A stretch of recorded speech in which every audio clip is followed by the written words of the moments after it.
Rule review is back, and we're talking technical fouls. Don't go anywhere, or I'll tee you up.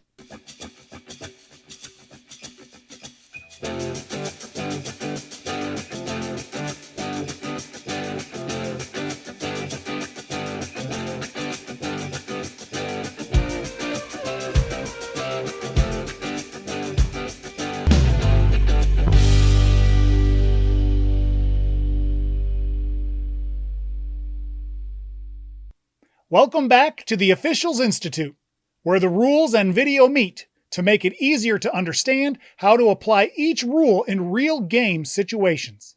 My name is Josh, and in this video segment, we will be reviewing a player's biggest nightmare, the player technical foul. But first, we need you to like this video, subscribe to our channel, and most importantly, share the link of this video with someone you know. With your help, we can spread the news to officials all across the country and make this game we love better for everyone. Player technical fouls can be found in the NFHS Rules Book under Rule 10, Section 4, and it describes all sorts of actions that players are restricted from performing during a game. Knowing what these restrictions are and how to properly evaluate each action is important, because their penalty carries a heavier weight than most other fouls. But don't worry, even though the impact of a technical foul may be greater, the process of determining whether to call one is the same. So let's get to it and review player technical fouls. Roll those clips.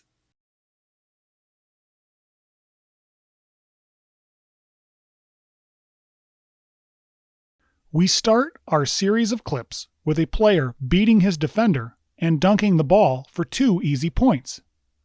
Let's examine this dunk a little closer and break down the rules surrounding it. Most officials know it is a technical foul on a player when they grasp the basket. So why is it so rare to see this penalty assessed when grasping the ring on a regular dunk is so commonly done? Part of the answer lies in knowing the intent and purpose of this rule. When a dunk is performed, leeway should be given to marginal grasping as its effect is minimal. This tolerance, however, should only be given on action that falls within the usual dunking motion. When watching the player in this clip, we see he grasps the ring in a usual nondescript action, but then decides to add unnecessary movement by raising his legs and feet high above his head and pulling himself up before letting go and dropping to the ground. This action is not usual or routine and should not be tolerated as legal.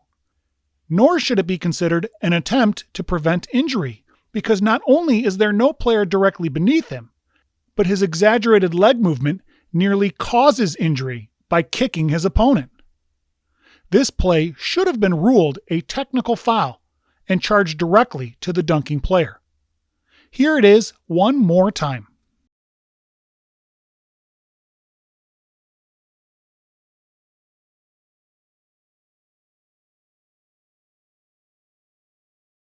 On our next clip, we watch a player receive a pass and go up for an easy shot when his defender appears to botch his block attempt. But was he actually attempting to block the shot?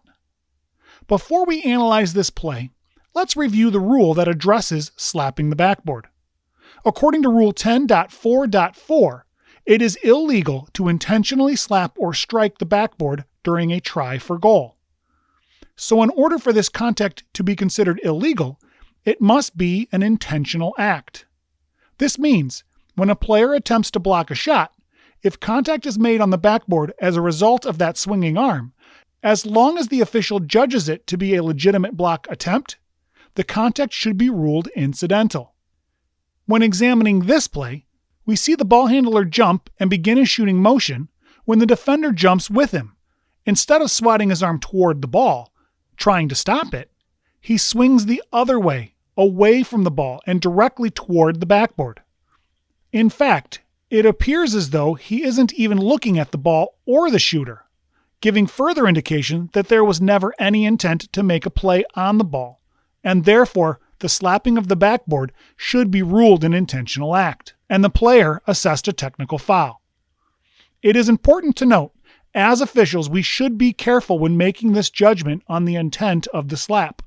If there is any doubt as to whether contact on the backboard was intentional or accidental, always err on the side of accidental. Assessing a technical foul for a maybe should never happen. Let's watch that one again.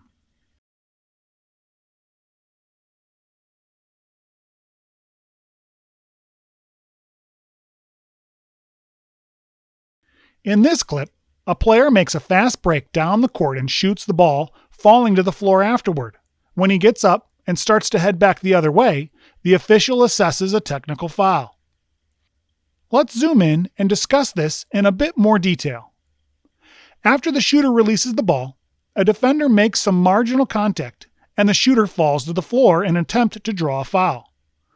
When no whistle is blown, he gets up, looks directly at the official, and shouts a comment, while making a hand gesture to reiterate his frustration.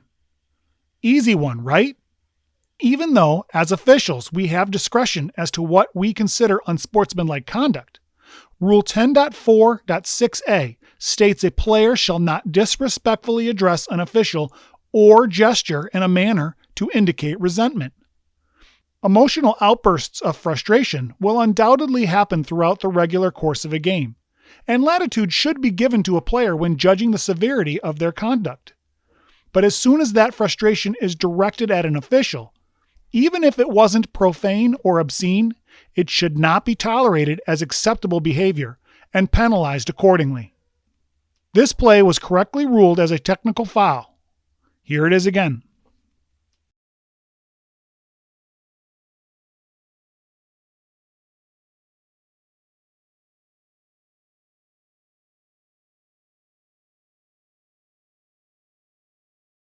Our last clip has a foul being called on the defender at the division line, with the dribbler continuing toward the basket after the whistle and then being fouled by a different opponent, knocking him to the ground.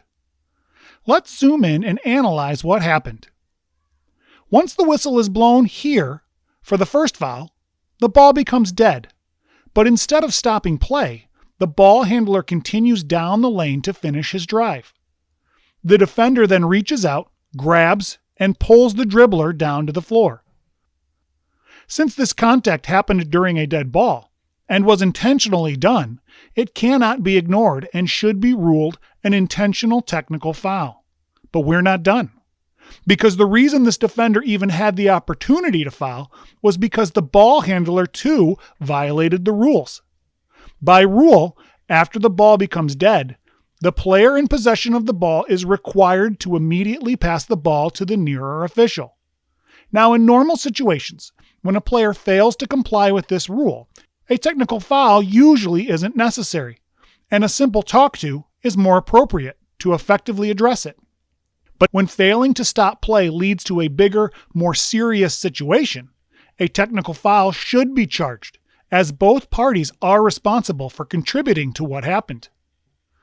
Now that we know all the fouls to be charged, how do we administer them?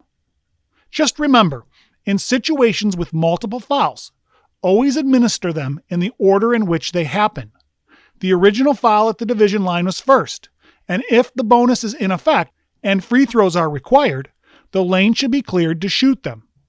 Second is the technical foul on the ball handler. Again, shooting all free throws with a cleared lane. Lastly are the free throws for the intentional technical foul, which will be followed by a throw-in at the division line to the white team to resume the game.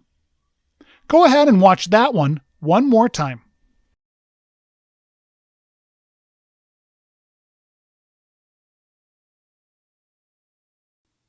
That's it. Player technical fouls.